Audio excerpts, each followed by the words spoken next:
دین میں سب سے اچھا دین والا کون ہے، اس کا ایک معیار اللہ کریم نے اس آیت کے اندر بیان فرمایا ہے، جو آیت میں نے آپ کے سامنے تلاوت کی ہے۔ یہ آیت نمبر 125 ہے سورہ نساء کی۔ وَمَنْ أَحْسَنُ دِينًا مِمَّنْ أَسْلَمَ وَجْهَهُ لِلَّهِ وَهُوَ مُحْسِنٌ۔ امتحان میں کامیابی کا اصول بڑا عجیب ہے کہ جو کچھ اللہ عطا فرماتا ہے وہ امتحان کے لیے عطا فرماتا ہے، تو ایک تسلی یہ بھی رکھیے کہ جب ہر چیز امتحان ہے تو جس کو تھوڑا دیا ہے اس کا امتحان تھوڑا ہے، جس کو زیادہ دیا ہے اس کا امتحان زیادہ ہے، جس کا اختیار چھوٹا ہے اس کا امتحان چھوٹا ہے، جس کا اختیار بڑا ہے اس کا امتحان بڑا ہے۔ جب یہ تصور ذہن میں آ جائے تو پھر بڑا امتحان بڑی مصولیت ہے، بڑا اختیار بڑی مصولیت ہے۔ تو اس اعتبار سے خوشحالی کے مقابلے میں مفلوق الحالی انسان کی پسندیدہ ہو جاتی ہے، انسان پسند کرنا شروع کر دیتا ہے کہ بجائے اس کے کہ انسان کے پاس مال و دولت کی کثرت ہو اور وہ امتحان میں پھنسا ہوا ہو، اس سے بہتر ہے کہ اس کے پاس مال و دولت کم ہو، امتحان چھوٹا ہو، اختیار بڑا ہو، امتحان بڑا ہو جائے۔ تو جس کو یہ سمجھ آ گئی وہ عہدہ لے گا اپنی مرضی سے، اس کو جب دیا جائے گا وہ منتیں ترلے کرے گا کہ مجھے نہ دو۔ کیوں؟ اگر اس کو امتحان کی کیفیت کا اندازہ ہے، اور اگر یہ فلسفہ حیات، یہ تصور زندگی اگر اس کا واضح نہیں ہے تو وہ تو کہے گا کہ بڑے سے بڑا عہدہ دے دو، وہ تو کہے گا مال و دولت آنی چاہیے۔ اللہ کے رسول صلی اللہ علیہ وسلم نے پوری زندگی اسی طرح سے گزاری۔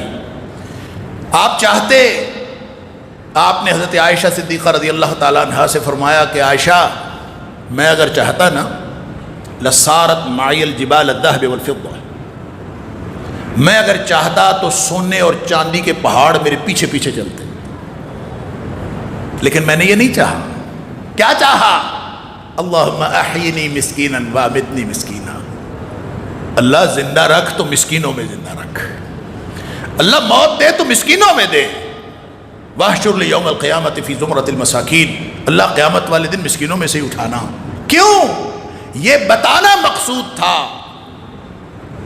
مال و دولت برا نہیں ہے، اگر انسان امتحان میں کامیاب ہو جائے تو مال و دولت کا اپنا امتحان ہے، اور جو کامیاب ہو جائے وہ اس میں کامیاب ہو جائے، جو ناکام ہو جائے وہ چاہے مفلوق الحال ہو اور چاہے وہ کامیاب۔ جب امتحان سمجھ میں آ جاتا ہے تو پھر زندگی کی اونچ نیچ کی کوئی حیثیت باقی نہیں رہتی۔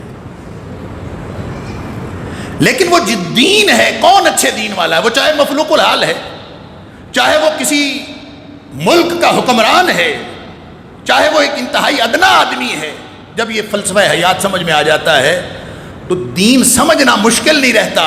وَمَنْ أَحْسَنُ دِينًا مِمَّنْ أَسْلَمَ وَجْهَهُ لِلَّهِ، اصل شخص جو دین کے اعتبار سے بہترین ہے وہ ہے جس نے اپنی پوری زندگی اپنے اللہ کے سپرد کر رکھی۔ اسلم یسلم، اسلام کا معنی ہوتا ہے کمپلیٹ سبمیشن، کامل سپردگی، اپنے آپ کو سپرد کر دو، گردن جھکا دے۔ اس کا مطلب یہ ہے کہ پک اینڈ چوز، دین بھی ہو، مسلمان بھی ہو، اور پھر مرضی بھی اپنی کرے۔ یہ اللہ کے دین کے اندر ایسا کوئی آپشن موجود نہیں۔ یا ایھا الذین آمنوا ادخلوا فی السلم کافہ، ایمان کا دعویٰ اگر کیا ہے تو پھر پورے کا پورا دین میں داخل ہونا پڑے گا، ادھورا نہیں، پھر اپنی مرضی نہیں چلے گی۔ دین کے اندر داخل ہونا یہ شہادت گاہ الفت میں قدم رکھنا ہے۔ لوگ آسان سمجھتے ہیں مسلمان ہونا۔ جب کوئی شخص مسلمان اپنے آپ کو کہتا ہے تو اس کا مطلب یہ ہے کہ اس نے اپنی گردن اپنے اللہ کے سامنے جھکا دی، اس نے اپنے آپ کو اپنے اللہ کے سپرد کر دیا ہے۔ جب اس نے اپنے آپ کو اللہ کے سپرد کر دیا ہے تو اب اس کے بعد پک اینڈ چوز کا اختیار باقی نہیں رہتا۔ یہ کمپلیٹ پیکج اس نے دین کا اختیار کیا ہے، یہ پورا پیکج اس کو اس پر عمل کرنا پڑے گا۔ یہ دین ہے۔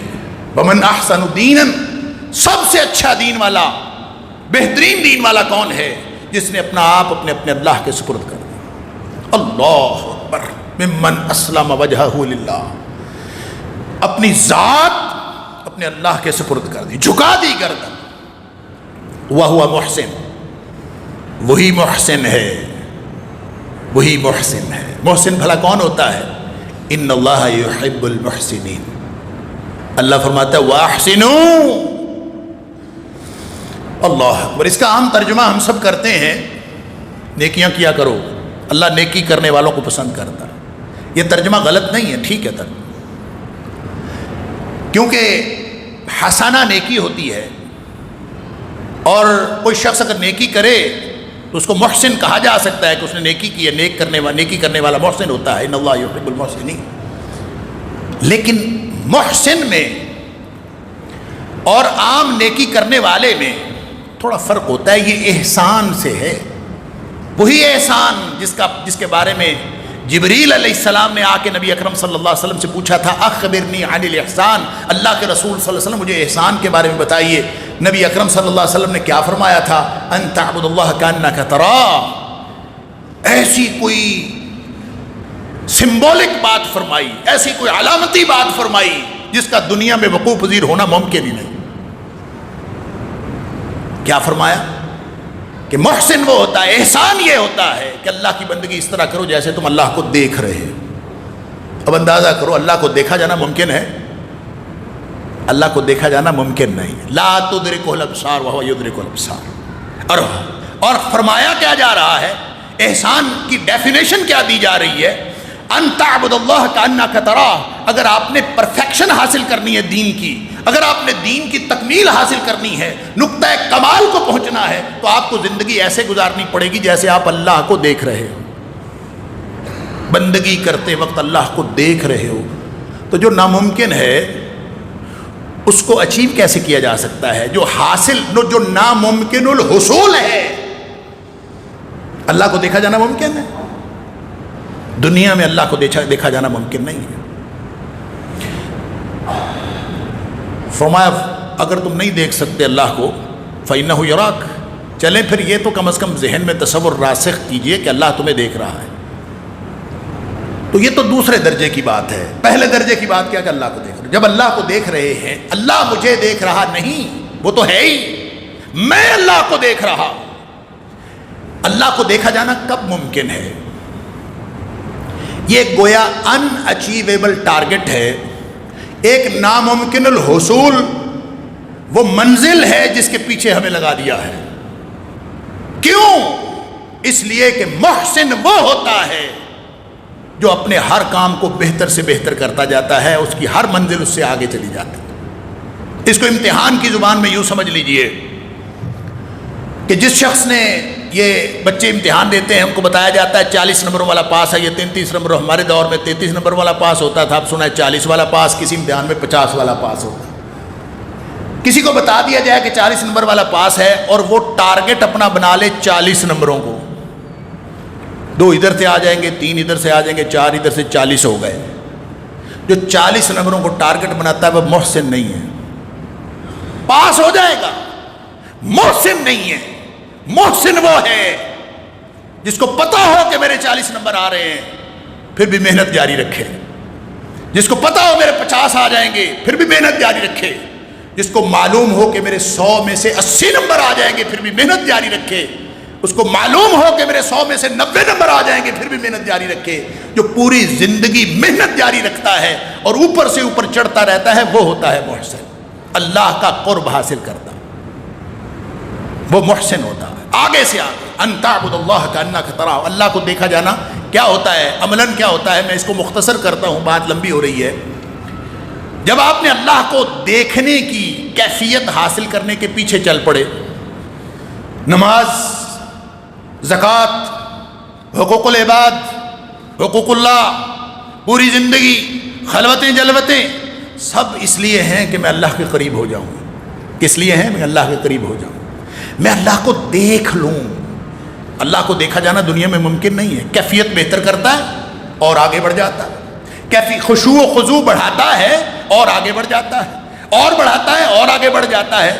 کرتے کرتے اس کی موت آ جاتی ہے. وَاعْبُدْ رَبَّكَ حَتَّى يَأْتِيَكَ الْيَقِينُ. محنت کرتے جاؤ کرتے جاؤ کرتے جاؤ، تمہاری موت آ جائے. موت کے بعد برزخ، برزخ کے بعد حشر، حشر کے بعد فیصلہ جنت جہنم، فیصلہ ہو گیا، جنتی جنت میں چلے گئے، جہنمی جہنم میں چلے گئے، جنتی موج میلے سے رہنا شروع ہو گئے۔ نبی اکرم صلی اللہ علیہ وسلم نے فرمایا آواز آئے گی، یا اہل الجنہ، وہ جنتیو گل سنو، اللہ اکبر، اللہ، تمہارے ساتھ اللہ نے ایک وعدہ کیا تھا۔ وہ حیران ہو جائیں گے، اللہ کا وعدہ؟ اللہ نے تم سے وعدہ کیا تھا، اللہ اپنا وعدہ پورا کرنا چاہتا ہے۔ جنتی حیران ہو جائیں گے، کون سا وعدہ؟